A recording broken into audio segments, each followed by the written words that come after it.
Hey guys, Paytm పని ఇక అయిపోయింది. ఆర్బీఐ పెట్టిన రూల్స్ అండ్ రెగ్యులేషన్స్ కి నెగ్లెక్ట్ చేయడం వల్లనే పేటిఎం కి ఈ పరిస్థితి వచ్చింది. ఈ నెల 29న పేటిఎం ని పూర్తిగా బ్యాన్ చేస్తున్నట్టు ఆర్బీఐ అయితే తెలిపింది. మీ అందరికీ అర్థమయ్యే భాషలో చెప్పాలంటే యూట్యూబ్ గైడ్ లైన్స్ ని ఎవరైనా ఫాలో అవ్వకపోతే వారి ఛానల్ మీద స్ట్రైక్ చేయడం గానీ లేదా ఛానల్ మీద వార్నింగ్ వేయడం గానీ చేస్తుంది. ఒకానొకప్పుడు ఛానల్ ని టర్మినేట్ కూడా చేస్తుంది యూట్యూబ్. అయితే ఇవన్నీ వెంటనే తెలుసుకోకపోయినా కూడా ఫిల్టర్ లో ఇవన్నీ బయటపడతాయి. అప్పుడు యూట్యూబ్ వారి ఛానల్ ని టర్మినేట్ చేస్తుంది. అలాగే యాజ్ ఇట్ ఈస్ ఆర్బీఐ కూడా మన దేశంలో ఉండే అన్ని బ్యాంకులకు రూల్స్ అండ్ రెగ్యులేషన్స్ పెడుతుంది. అంటే గైడ్ లైన్స్ అన్నమాట. అయితే దేశంలో ఎవరైనా బ్యాంకు పెట్టాలంటే ఫస్ట్ ఆఫ్ ఆల్ ముందు చేయాల్సిన పని ఏమిటంటే ఆర్బీఐ దగ్గర లైసెన్స్ తీసుకోవడం. ఈ లైసెన్స్ తీసుకోవడం వల్ల ఆర్బీఐ దగ్గర ఉండే రూల్స్ అండ్ రెగ్యులేషన్ అప్పుడే వివరిస్తారు. ఆర్బీఐ పెట్టిన rules and regulation A bank అయినా ఉల్లంఘించినా అలాగే ఆ రూల్స్ ని పాటించకపోయినా కొన్ని లీగల్ నోటీసులు అయితే ఆ బ్యాంకు వారికి పంపిస్తుంది. ఒక రకంగా ఇది హెచ్చరిక అనే చెప్పాలి. అలాంటప్పుడు ఆ బ్యాంకులో గనుక ఏదైనా తప్పు ప్రాసెస్ జరుగుతున్నట్లయితే వాటిని పూర్తిగా సరి చేసుకొని ఆర్బీఐ కి అప్డేట్స్ ఇవ్వాలి. ఇలా ఏ బ్యాంక్ అయినా ఆర్బీఐ రూల్స్ ని పట్టించకపోతే అది ఏ బ్యాంక్ అయినా సరే ఆర్బీఐ నిర్లక్ష్యంగా దాన్ని బ్యాన్ చేస్తుంది. ఇప్పుడు పేటిఎం తెచ్చుకున్న తలనొప్పి కూడా ఇదే. అయితే ఆర్బీఐ పేటిఎం లో ఒక సమస్యనైతే కొనుగొనింది. అదే కేవైసీ వెరిఫికేషన్ సిస్టమ్. అదేమిటంటే 1000కి పైగా పేటిఎం అకౌంట్ లో ఉన్న వారికి దాదాపుగా ఒకే ఒక పాన్ కార్డ్ ఐడి నంబర్ తో వెరిఫికేషన్ చేసింది పేటిఎం. ఈ యొక్క తప్పే అనుకుంటే మరో తప్పు కూడా చేసింది పేటిఎం.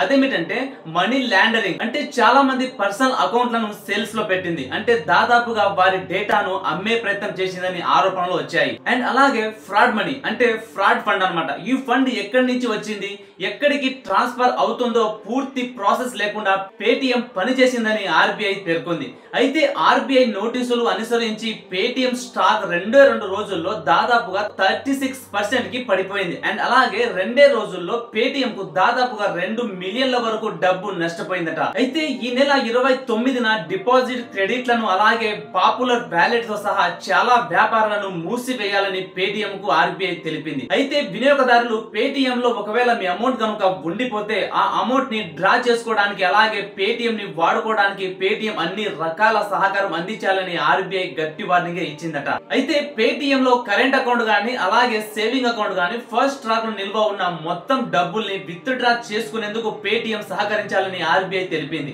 అయితే పేటిఎం లో పెద్ద మొత్తంలో లావాదేవీలు జరిగినప్పుడు ఫుల్ డీటెయిల్స్ ప్రాసెస్ ని తీసుకోకుండా పేటిఎం పనిచేసిందని అండ్ అలాగే రెగ్యులేటర్ నామ్స్ ని పట్టించుకోలేదు, మనీ లాండరింగ్ నామ్స్ ని పట్టించుకోలేదు. అయితే 2022 కంప్లీట్ ప్రకారంగా మార్చి 2022లో ఫ్రెష్ డిపాజిట్లు చాలా ఎక్కువగా తీసుకుందట పేటిఎం. అయితే ఇలా ఫ్రెష్ డిపాజిట్లు తీసుకోవద్దని ఆర్బీఐ అప్పుడే హెచ్చరించిందట. దాన్ని కూడా పెడచెవిన పెట్టింది పేటిఎం. అయితే ఆర్బీఐ గతంలో 2020లో కూడా ఒక బ్యాంకును ఇలాగే ఒక వార్నింగ్ అయితే ఇచ్చింది. అదే హెచ్డిఎఫ్సి బ్యాంక్. మరి పేటిఎం విషయానికి వస్తే ఈ నెల ఆఖరిలోగా 197 మరియు పేటిఎం పేమెంట్ సర్వీసెస్ ను కలిగి ఉన్న అన్ని నోడల్ ఖాతాల సేవలను పూర్తిగా నిలిపివేయాలని ఆర్బీఐ కోరింది. అయితే ఇక్కడ 197 కమ్యూనికేషన్ లిమిటెడ్ అంటే ఏంటో చాలా మందికి తెలియదు. అయితే 197 కమ్యూనికేషన్ సిస్టమ్ అంటే ఇప్పుడు పేటిఎం ని నడిపిస్తుంది ఈ కంపెనీ కాబట్టి దీని పేరు చెప్పాల్సి వచ్చింది. దీన్ని బట్టి చూస్తే ఈ నెల 29 లోపల పేటిఎం బ్యాన్ అయిపోతుందనే విషయం స్పష్టంగా తెలుస్తుంది. ఫర్ ఎగ్జాంపుల్ ఇప్పుడు మాత్రం పేటిఎం బ్యాన్ అయిపోయిందనే అనుకుందాం. మిగతా డిజిటల్ బ్యాంకులన్నీ వారి బ్యాంకుల్లో జరిగే చిన్న చిన్న తప్పులని సరిచేసుకుని ఆర్బీఐ దగ్గర స్పష్టంగా నడుచుకుంటాయని అనుకుంటున్నా. అందుకే మన పెద్దవాళ్ళు ఎప్పుడు చెబుతూ ఉంటారు ఏదైనా తెగేదాకా లాగకూడదని. ఒకవేళ అది తెగిపోయిన తరువాత దాన్ని కట్టినా కూడా అది మునపట మాత్రం అస్సలు కనిపించదు. అయితే ఈ ప్రాసెస్ లో మీకు ఒకటి తెలుసా, 2022 డేటా ప్రకారంగా Google pay, phone pay, Paytm లో ఈ మూడిట్లో హై టర్న్ ఓవర్ ఏది నడిచిందో మీకు తెలుసా? పేటిఎం.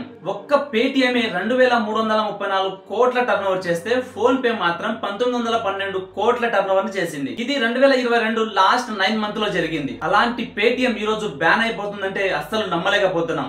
అందుకే అంటారు ఆరిపోయే దీపానికి వెలుగు ఎక్కువ అని. బహుశా ఇది ఇలాంటిదేనేమో. అయితే ఈ టోటల్ వీడియో ప్రాసెసింగ్ లో మీకు అర్థం అవుతుందో లేదో అని దీన్ని కాస్త వీడియో స్టార్టింగ్ లో యూట్యూబ్ ప్రాసెస్ విధంగా చెప్పుకొచ్చాను, మీకు ఎలాగైనా అర్థం కావాలని మాత్రమే. అయితే ఈ ప్రాసెస్ ని వీడియో చూస్తున్న మీలో ఎవరికైనా అర్థం కాకపోతే ఒక సింగిల్ లైన్ లో చెప్పడానికి ట్రై చేస్తా. ఫర్ ఎగ్జాంపుల్, మీరు ఒక ఇంట్లోకి పనికైతే కుదరాలనుకోండి. ఆ ఇంట్లో పెద్దవాళ్ళు మీకు చెప్పిన రూల్స్ అండ్ రెగ్యులేషన్స్ అంటే వారు చెప్పిన విధంగా మీరు నడుచుకోవడానికి మాత్రమే వారు కొన్ని కండిషన్లు అయితే పెడతారు. మీరు ఆ కండిషన్లని కట్టుబడి ఉండాలి. మీరు ఫలానా టయానికి వెళ్ళి ఫలానా టయానికి రావాలి. అలాగే లేట్ అనేది అస్సలు ఉండకూడదు. ఏదైనా పని చేసేటప్పుడు దాన్ని చాలా శుభ్రంగానే చెయ్యాలి. అండ్ అలాగే మాతో ఏదైనా మాట్లాడాలి అనుకుంటే కాస్త రిక్వెస్ట్ గా ఒళ్ళు దగ్గర పెట్టుకొని మీ బాడీ లాంగ్వేజ్ ని కంట్రోల్లో పెట్టుకొని మాతో మాట్లాడాలి అనే కొన్ని కండిషన్ అయితే పెడతారు. అయితే మీరు వారు చెప్పిన కండిషన్ ని ఫాలో అవుతూ అక్కడ పని చేస్తే మీకు జీవితాంతం అక్కడ పని అయితే ఉంటుంది. అదే కనుక మీరు వారి కండిషన్లను పెడచెవిన పెట్టి మీకు ఇష్టం వచ్చినట్టు మీ సొంత తెలివితేటలను ఉపయోగించి అక్కడ కనుక పని చేసినట్లయితే వారు మిమ్మల్ని ఆ నెల జీతం ఇచ్చేసి అక్కడి నుంచి పంపించేస్తారు. ఇప్పుడు యూట్యూబ్ లో జరుగుతున్నది అదే, పేటిఎం లో జరిగింది కూడా ఇదే. ఈ వీడియో మీకు పూర్తిగా అర్థమైందని అనుకుంటున్నాను. ఒకవేళ మీకు ఈ వీడియో పూర్తిగా అర్థమైనట్లయితే నా ఎక్స్ప్లెనేషన్ ఎలా అనిపించిందో ఒక్క చిన్న కామెంట్ వేసుకోండి. అండ్ అలాగే నా కష్టానికి ప్రతిఫలంగా ఒక్క లైక్ చేయండి. ఇలాంటి ఇంట్రెస్టింగ్ ఫ్యాక్ట్లు మరిన్ని మీరు తెలుసుకోవాలి అనుకుంటే మన ఛానల్ ని తప్పకుండా సబ్స్క్రైబ్ చేసుకొని పక్కనే ఉన్న గంట సింబల్ ని కూడా ఆన్ చేయండి. నేను ఏ వీడియో పెట్టినా కూడా ఫస్ట్ ఆఫ్ ఆల్ మీకే నోటిఫికేషన్ గా వచ్చేస్తాయి. ఇంకొక ఇంట్రెస్టింగ్ ఫ్యాక్ట్ తో మీ ముందుకు వచ్చేస్తాను. అంతవరకు సెలవు. బాబాయ్. నెక్స్ట్ వీడియో మంచిది.